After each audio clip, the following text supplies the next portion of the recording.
ചോദിക്കാനുള്ളത് ഒന്ന് LDF-ന്റെ പ്രതിനിധിയോടാണ്. ഇപ്പൊ ഈ പൗരത്വ ഭേദഗതി നിയമം നടപ്പിലാക്കൂല എന്ന് മുഖ്യമന്ത്രി പറഞ്ഞല്ലോ. അത് ഒരു സംസ്ഥാനത്ത് നടപ്പിലാക്കാതെക്കാൻ കഴിയുമോ?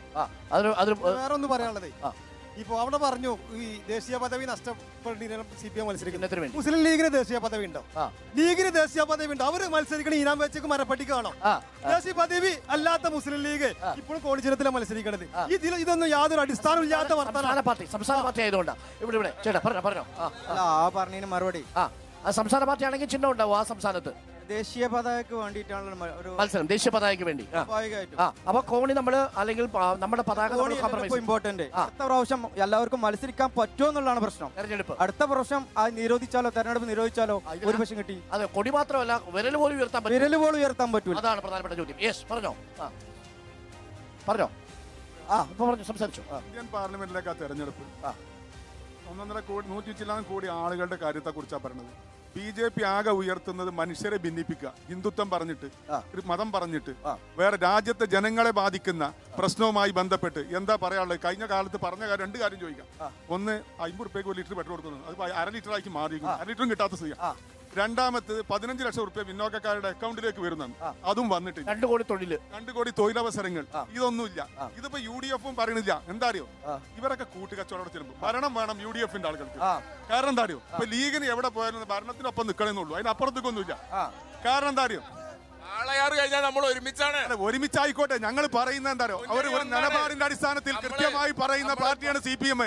ഇന്ത്യയിൽ ഒരു മതേതര ഗവൺമെന്റ് ഉണ്ടാകാൻ ഏത് വിട്ടുവീഴ്ചക്കും തയ്യാറുള്ള party Communist Party of India, Marxist, LDF ആണ്. കാര്യം പറയല്ല, കൃത്യമായി തെളിയിച്ചതാണ്.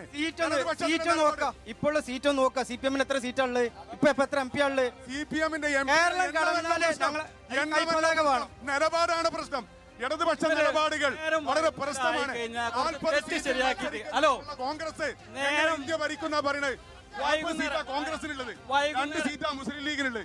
അതുകൊണ്ട് തെയ്യോ ഞങ്ങളും അത്രേ മത്സരിക്കണുള്ളൂ. പക്ഷെ ഇന്ത്യയിൽ ഒരു ഭാരത മുന്നണി എന്ന, ഇന്ത്യയെ നേരായ വഴിക്ക് നയിക്കാൻ ഒരു ഭാരത മുന്നണി എന്ന രീതിയിൽ അതാത് സംസ്ഥാനങ്ങളിലെ പാർട്ടികൾ ഉപയോഗപ്പെടുത്തിക്കൊണ്ടുള്ള ഒരു ഭരണ സംവിധാനം ഇന്ത്യയിൽ കെട്ടിപ്പടുക്കുന്നതിനുമാണ് ശ്രമിക്കുന്നത്. അതിനുള്ള പ്രതിനിധിയാണ് വസീഫ്. അതിനുവേണ്ടിയാണ് വസീഫിന് വോട്ട് ചെയ്യണമെന്ന് പറയുന്നത്. ഇവരെ നമുക്ക് വേണ്ടത് ഇവിടെ എന്താണെന്ന് വെച്ചാൽ, ഇവിടെ ജനാധിപത്യ മതേതരത്വ രൂപത്തിൽ ഇവിടെ മതം പോകണം, നല്ല രൂപത്തിൽ പോകണം. ജനാധിപത്യത്തിൽ നമുക്ക് ഇവിടെ ജീവിച്ചു പോകണം. അതിന് ആദ്യം വേണ്ടത് നമ്മളെ UDF-ന്റെ ഭരണമാണ്. UDF ആണ് വേണ്ടത്.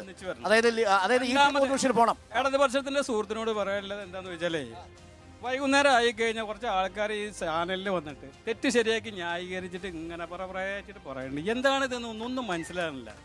ചെയ്യുന്ന കാര്യങ്ങൾ വേറൊന്ന്, പറയുന്നത് വേറൊന്നും അല്ലേ? ഓക്കെ, അതാണ്. എന്താ നമ്മൾ BJP-ന്റെ ആളോട് ചോദ്യം. അത് ഭാരത അരി എത്ര 30 റുപ്യക്ക് കൊടുത്തു? 29 റുപ്യക്ക് ഇവിടെ ജിയോന്റെ സൂപ്പർ മാർക്കറ്റിൽ കൊടുത്തിരുന്നു. ഭാരതിന്റെ അരി ഞാൻ വാങ്ങിക്കണു 29 റുപ്യക്ക്. ഇത് പൂട്ടലിന് മുമ്പേ 290 റുപ്യ 10 കിലോ അരി. അത് ഇവിടെ സൂപ്പർ മാർക്കറ്റ്, ജിയോന്റെ എല്ലാ സൂപ്പർ മാർക്കറ്റിലും ഉണ്ടായിരുന്നു. അത് നിങ്ങൾ എത്ര കൊടുക്കേണ്ട ആവശ്യം? എനിക്ക് ഇടതുപക്ഷ പ്രതിനിധിയോട് ചോദിക്കാനുള്ളത്, പിന്നെ വസീഫിനെ യുവാക്കളെ ഒരു പ്രതിനിധിയായിട്ട് മത്സരിപ്പിക്കൊണ്ട് പറഞ്ഞു. ഒരു പകുതി മത്സരത്തിനുള്ള ചാൻസ് ഉള്ളിടത്തെങ്കിലും കൊടുത്തൂടെ? പിന്നെ യുവാക്കൾക്ക് ഒരു മത്സരം പോലും ഇല്ലാത്ത ഒരു ചാവേറായിട്ട് കൊടുത്തിട്ടുണ്ട്. വല്ല ആവശ്യമുണ്ടോ?